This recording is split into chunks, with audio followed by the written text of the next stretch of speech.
Free to succeed. Raid Shadow Legends. Iron Twins Fortress Edition. But that's not the real edition. The real edition is Peep That Avatar Edition. You feel me? Peep That Avatar Edition. We did it. We beat Doom Tower hard. I do have a video of me doing 120. I think I'll probably just make it its own video. Initially, I thought I'll do it, and maybe I'll put a clip of it in this episode or something, but the video ended up being long enough, and maybe it'll be helpful. We ended up knocking it out on our first try with a team that's not ridiculous, so maybe it'll be something that'll help some of y'all next time the Eternal Dragon rolls around. For some reason, I feel like I've been calling him the Elder Dragon, too. And that's not right. But yeah, pretty cool, man. Pretty cool moment. So now the big things we have are finishing these missions and then, you know, trying to hit Plat Arena sometime. But pretty awesome, man. Shout out to Val Mahar, who had a suggestion for 111. And that's how I got through it. I'll put the comment on the screen now. It was Kimmy, Lydia, Duchess, Syl, and Seer. And you seer the first wave, and then it still takes a while to kill the Rotosis, so by the time you get to the next wave, everybody's on cooldown again. You can try to do it. We didn't actually kill the Sifi because so we got through the first wave. I wish I'd recorded it. I got through the first wave, and then Lydia landed defense down and weakened on everyone except Sifi. So I went ahead and used Seer's nuke anyway, and we got her down to about halfway. So it took a long time, but we did end up getting her out of there. And then the last wave was a little bit dicey, but we still managed to get through it. And then that team autoed through most of the other waves. I think 119, I had to swap it up, and I did like I think it was like a Duchess, Tormund, Drex, Syl, Lydia, or something. Maybe not Lydia, but I just swapped in Duchess and Tormund, and they locked down everything for the whole fight. So it took a while, but they did it. And then 120, you know, I'll put the video out on 120, and y'all can check it out. But yeah, pretty exciting moment for the account, honestly. So that's the big news. And then they dropped a video. They dropped a, let me get rid of all these red dots real quick. A video on the Iron Twin Fortress or whatever it's called. So I think we'll check that out today. I'm pretty interested in that. Ooh, that could be good.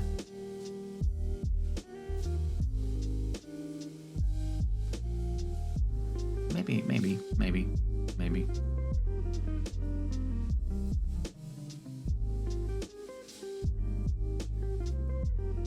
Okay, I see what you're doing here. There's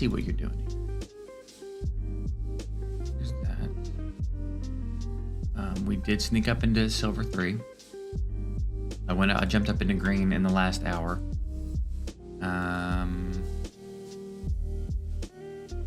Just went in there and just picked, hardly looked. I just went in there and started taking fights, and we won like 3 in a row and jumped up to green.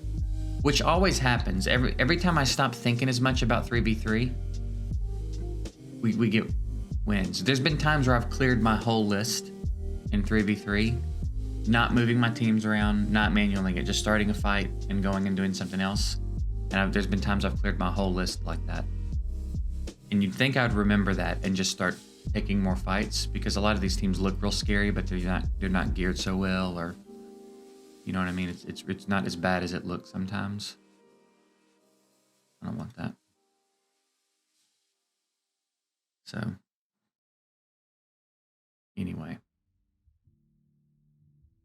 And then, man, we got through that just in time too. So what is this rotation? Guess I don't know. What did it say? Dark Fae. Ooh, this is a tough one. It's a tough one. I don't know. Anyway, let's check out this video they just dropped, which is right here. Let's see what we got going on. Hello, everyone. Welcome to another episode of our update preview series dedicated to Awakening, Our last episode discussed the new mechanics of summoning souls. He sounds a little bit more and nasally getting than usual blessings for this your time. champions. And today, we're delving deep into the Iron Twins Fortress. Iron? A new Come on, dungeon bro. where you'll earn the soul coins and soul essence needed for awakening. Iron? The Iron Debuff Tower. This imposing fortress works a little differently Tower. to other dungeons. It's divided into the 4 affinities, with its affinity changing each day. He's going to say Like that with so the many affinity times. keeps, there will be a set schedule for each day's affinity, meaning you can plan your siege ahead of time. Each affinity will have 15 stages at launch, and your progression is unique to each affinity. This means you can't focus all your efforts getting to stage 15 on the magic affinity, for example, to unlock the stages for all other affinities.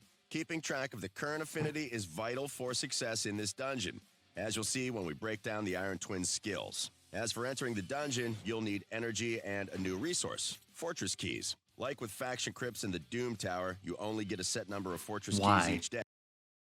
Why? Why do you need both?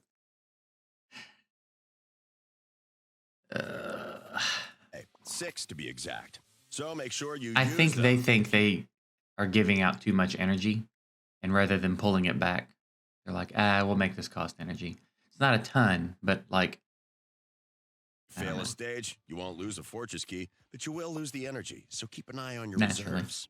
We know how to enter the fortress, now let's talk about its masters, the Iron Twins. As soon as you enter the dungeon, you launch straight I can't take that. I can't take him saying iron, dude. into a battle with the Iron Twins. There are no waves of minions to fight here. This is a good thing, given that the Iron Twins are as tough as literal He's getting there. nails. You know, being a huge metal monstrosity. But before we dive into the Iron Twins' individual skills, Yeah, now he's we got need it. to talk What's about happening? Iron Brand. They're unique, Oh, no. unblockable. Why and is he saying the word different times?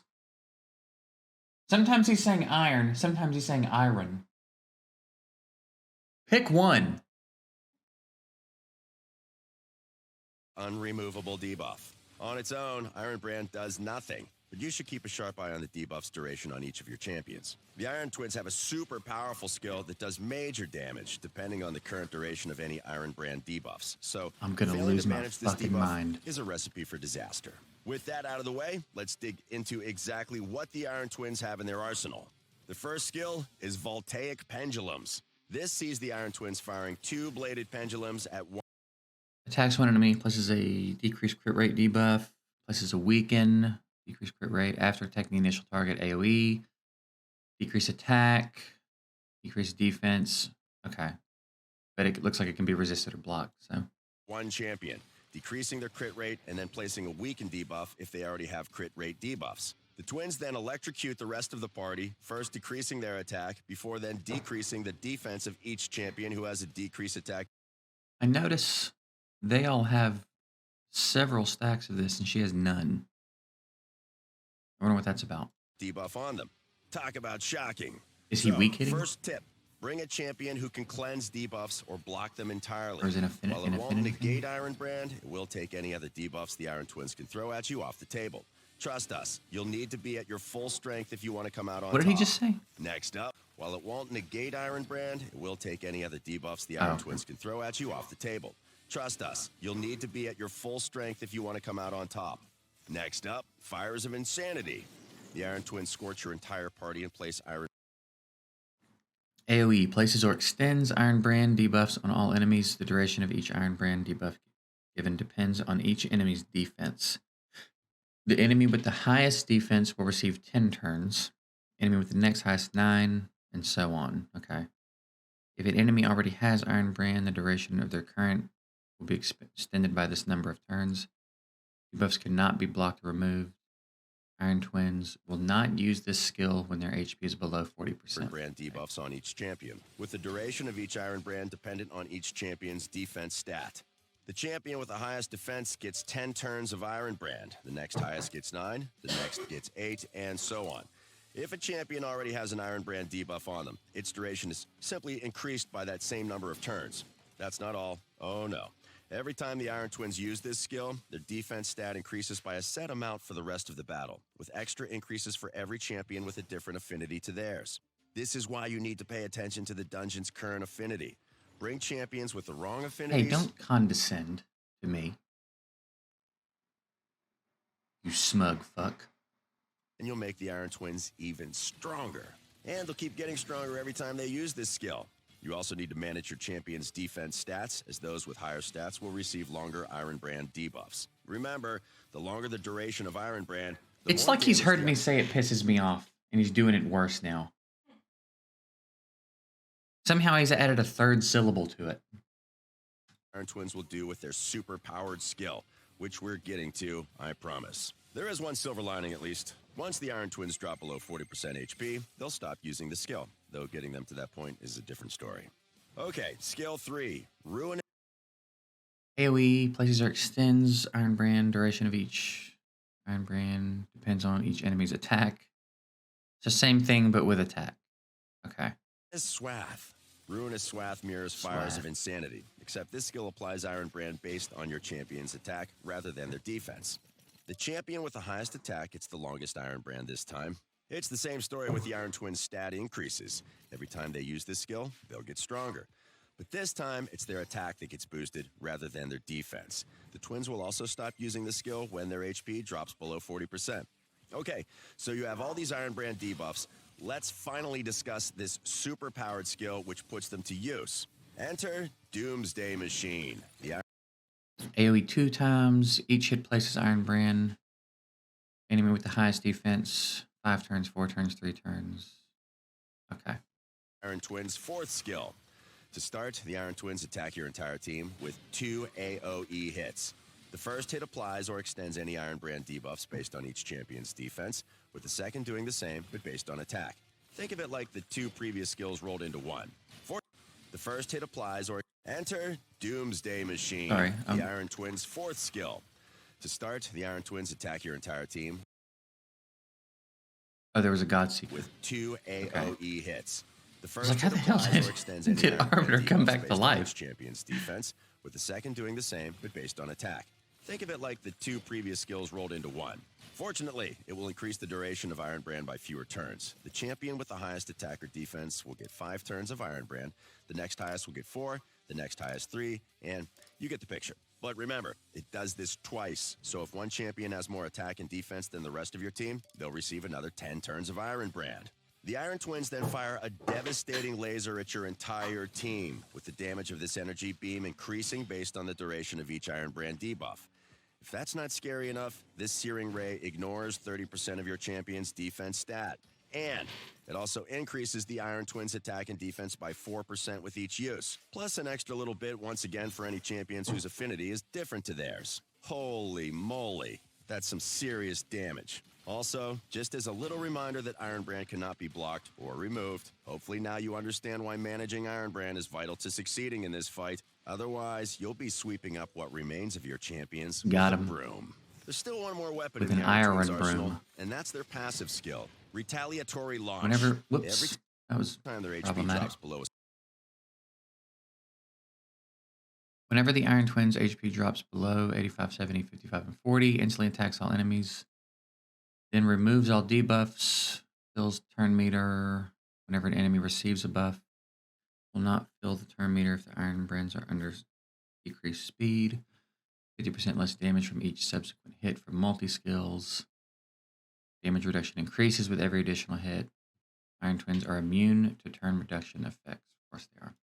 Retaliatory Launch. Every time their HP drops below a certain threshold, the Twins fire a missile barrage at your whole team, then remove any debuffs from themselves. The Twins will also increase their turn meter by 10%. Not familiar at all. There's no other boss in the game that has a mechanic like that. Unless they're under a decreased speed debuff. Similar to other bosses,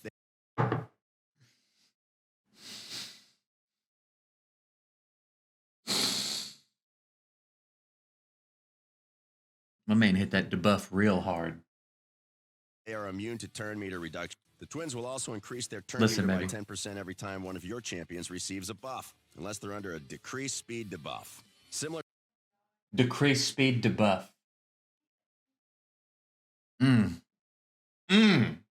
Decrease speed debuff. To other bosses, they are fired. immune to turn meter reduction effects, along with crowd. Find another job. Stun and freeze. They also take less and less damage from multi-hit skills. That armor's not made of normal iron, we'll tell you that much. So, what's the best way to send this killing machine to the scrap heap? First, you'll need to build separate teams for each affinity. The more champions with differing affinities, the stronger the Iron Twins will get from many of its skills. So aim for single affinity teams where you can. Second, resistance is your friend. While Iron Brand can't be blocked or removed, it can be resisted. So load your champions up with high resistance. There's been some sentences where he'll say Iron Brand, within 4 or 5 words of each other. Like, who does that? There's a part of my conspiracy theory brain is that they told him to do it, so more people would comment about him doing it, so the algorithm would pick the video up better. And I'm absolutely gonna. Absolutely. Want the power of Doomsday Machine. Iron. Third, while healing is important to survive the Twins' onslaught, be mindful of buffs. Unless you've placed the decreased speed debuff on the Twins, they'll increase their turn meter every time your champion receives a buff, meaning they're closer to taking you out. Fourth, and most importantly, focus on hitting hard and hitting fast. With the Twins' attack and defense constantly ticking up, they will overpower you if you let them kick into overdrive. Don't bother with multi-hit skills either. Single-hit nukes are your best countermeasure for toppling this devastating duo. We can't wait to see what ironclad strategies you all employ to take on this new dungeon. We hope this video was useful. Make sure to hit like, check out our previous Awakening preview, and subscribe for more existing raid content. See you next time. Happy raiding. All right. Well, there you go. Interesting look at the boss. I feel like we must be getting close to this because they're doing a lot of teasers. They're getting pretty good at pacing this stuff. They did really good with the Ultimate Death Knight event. They're getting better at this, I would say. I feel like it's got to be coming soon. They've shared quite a bit of stuff about the Awakening. We now know the boss mechanics and stuff. I reckon it's getting pretty close. So there you go. It looks fine. Looks fun. It'd be an interesting new thing to jump in and check out. I'm a little annoyed that it's energy and keys, but whatever. Like, you know what I mean? Like, I've got plenty. Energy is not really that big of a problem in this game anymore. For a little bit of time, a while ago it was as free to play, but it's pretty much sorted now. So yeah, I'm pretty interested. It's going to be such a game-changing update, man. It's going to be really interesting. I am excited for it. I actually am. I am pretty excited for it all. Even though the Red Star thing could be, like, I would understand not liking that implementation because it is going to be. I mean, it's just going to be just like summons, you know what I mean? It's still going to be pretty pay to win, but maybe the resources won't be that hard to come by. And it seems like they have implemented some systems where, like, if you summon enough of the lowest ones, you'll earn some of the mid ones. If you summon enough of the mid ones, you'll earn some of the higher ones. Weirdly, seems like they've implemented some systems into that are going to be good for everyone, which is almost suspicious of Plarium to do at this point, but I'm very interested in it. How you guys feeling about it? Optimistic at all? I guess cautiously optimistic is a pretty good way of putting it. I'm very aware I'm playing raid. I know how this usually goes, but it's all pretty interesting. Seems like it could be pretty fun. They're adding a lot of new mechanics and stuff to the game. It's going to change the game very drastically when it does drop. So I'm very interested to see how it goes, man. But I guess we'll get out of here for it today. I'll probably drop a separate video, like I was saying, on the Doom Tower clear, and we'll get started on this one and see how it goes. I need silver desperately. That was another big thing, is that I was so broke. I was so silver broke. I couldn't make any changes to my champs if I needed to. So we had to figure it out, and thankfully we were able to. But I've got a lot of silver farming to do. I've got some champs. I've got to finish some masteries on Seer. Got a couple more champs I want to 6-star and stuff. So this should be pretty big month for us. I'm getting out of here. Appreciate you guys watching. Interested to know what you think about the iron giant thing, whatever it's called. And we'll see you in a little bit. Later.